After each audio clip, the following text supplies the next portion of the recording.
नमस्कार, तुम्ही पाहतात प्रखर न्यूज। आताची सर्वात मोठी बातमी। धुळे पोलीस ट्रेनिंग सेंटरमध्ये एक दुर्दैवी घटना घडली आहे। धुळे पोलीस ट्रेनिंग सेंटरमध्ये एक अत्यंत दुर्दैवी घटना घडल्याची माहिती मिळत आहे।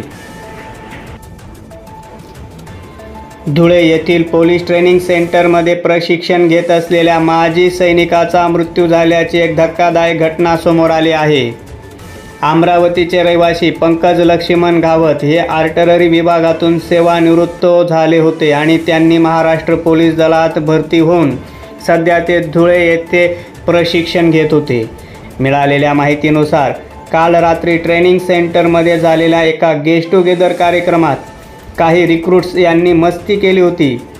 त्यांच्या शिक्षेसाठी आज सकाळी सर्व रिक्रूट्स यांना 25 किलोमीटर धावण्याची शिक्षा ठरवण्यात आली होती। परंतु पंकज गावत यांचे आरोग्य ठीक नसल्याचं त्यांनी संबंधित अधिकाऱ्यांना सांगितले, परंतु त्यांचं म्हणणं अधिकाऱ्यांनी ऐकून न घेता त्यांना जबरदस्तीने धावण्यास लावले।